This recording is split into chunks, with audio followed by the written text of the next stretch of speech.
3 weeks ago, I made a video on a theoretical story I made about the aftermath of the Ruin DLC of Security Breach. Because we don't know what happens in Ruin yet, I decided to basically go off the theories that I believe.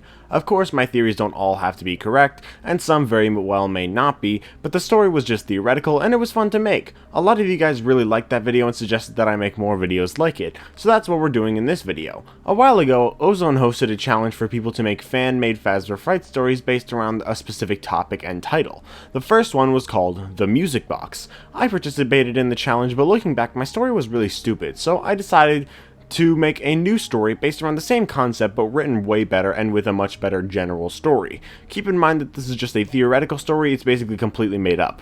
Also, I included the bite victim in the story and I had him be named Evan, and I just want to say that you guys should just keep in mind I don't necessarily believe his name is Evan, it probably isn't in my opinion. I just felt like including him was necessary and I can't really call him bite victim the whole time, especially since this all takes place before the bite. So with that disclaimer out of the way, I hope you guys enjoy the story, and let's begin.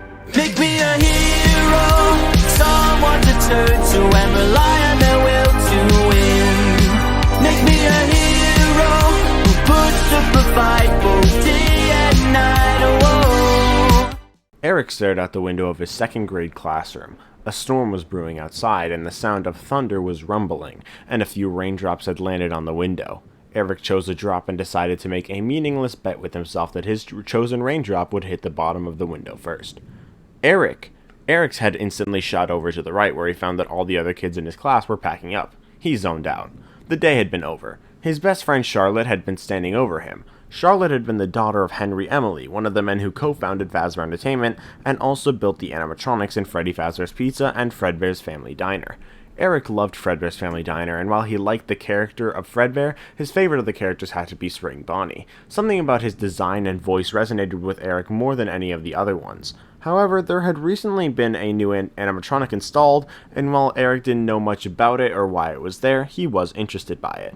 All Fazbear locations had recently been at risk of shutting down temporarily due to a loss in the family of the other co-founder of Phasma Entertainment, William Afton. While everyone had been sending their best wishes to Afton and his family, Eric had been too busy being excited about Charlotte's birthday party. The children of the co-founders of Phasma Entertainment commonly celebrated their birthdays at one of the locations due to how readily available they were.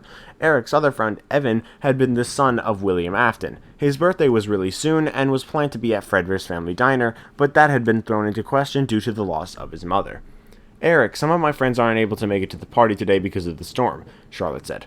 Ugh, why does it have to rain on my birthday of all days? Anyway, are you coming to the party? He better be able to go. He'd been waiting for weeks to go to Charlotte's party. His parents rarely ever let him go to Fredbear's Family Diner. He had to go today. The sound of rain rapidly tapping against the window sounded behind him. Eric turned to find that it had been pouring outside. Now he'd never know which raindrop had won the race. Turning back around, Eric told Charlotte, I don't really know if I can, but I'll ask my parents after school. He stood up and packed up his backpack, flinging it over his shoulder. I really hope I can come. I gotta go now. My mom's waiting for me in the car. Bye. He gave his best friend a hug and hurried out the door.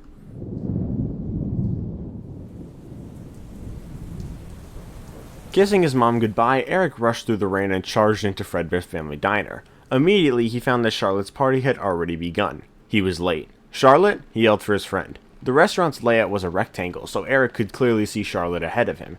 She quickly turned around and ran over to the door, wrapping her arms around Eric. She immediately regretted this embrace as Eric had been soaking wet from the rain. Rainfall was rapidly tapping on the window.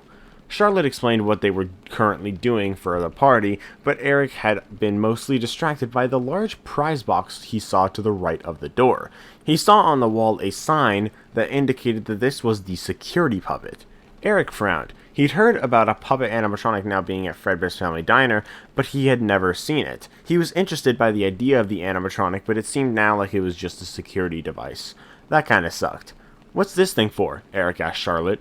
My dad made it to keep the diner safe, though honestly I think it's just to keep me safe. After Mr. Afton's wife died, he's like super protective of me. I don't really get why since it was her own doing, but I appreciate his concern.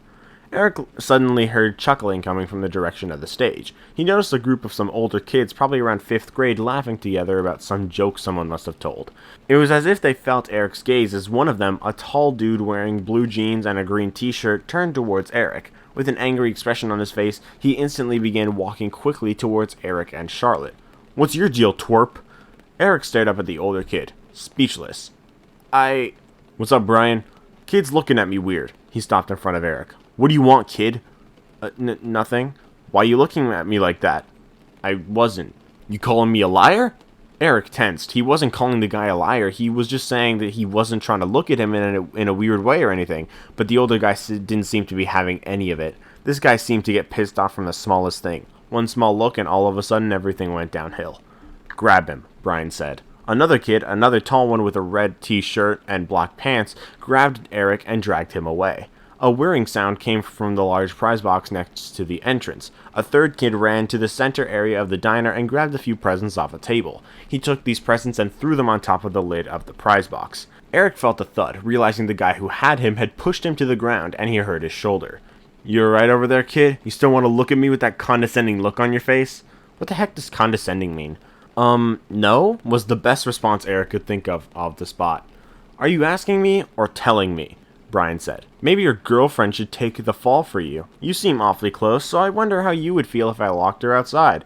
It's her birthday, isn't it? Maybe it should be ruined. You know, because she spends time with a moron like you." Eric knew these kids were just bullies. He didn't think looking at them was really what set them off. It seemed more like they just enjoyed watching people suffer by their hands. But Eric didn't. Eric watched as the three guys worked together to push Charlotte out the door and lock it behind them. They laughed as she began banging on the window, but no one decided to let her back in. The three guys chuckled a bit more before walking away, leaving Charlotte out there to fend for herself. The sound of a car slowing to a stop could be heard outside.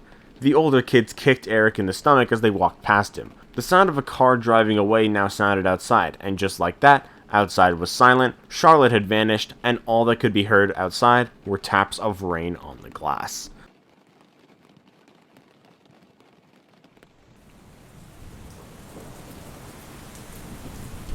Evan followed Fredbear through the darkness towards Fredbear's family diner. He knew if his dad caught him he would be punished, but when Fredbear appears at your window, you don't turn him away.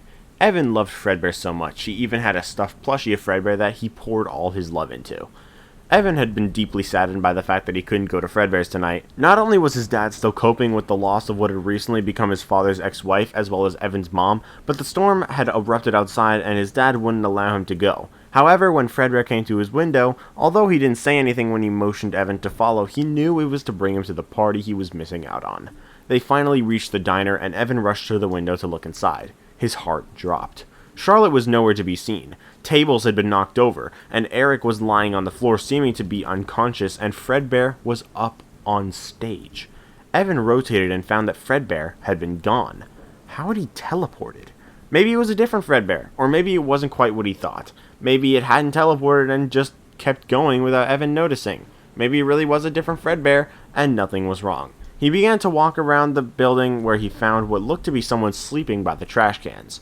Evan sometimes saw homeless people around town, which always made him sad. He thought maybe this was a homeless person, so he walked closer to the person, but what he saw appalled him. Charlotte lay between garbage cans, her eyes wide open, her skin pale, and her eyes swelled up. Red marks sat on her neck, and lying next to her was the new security puppet animatronic. Blue tears had been streaked down all the way from the eyes down to the mouth. Evan didn't know what to do. He stood in horror at the dead body of Charlotte lying down in front of him, strangled to death. The sound of Evan's screams echoed through the darkness, and he ran.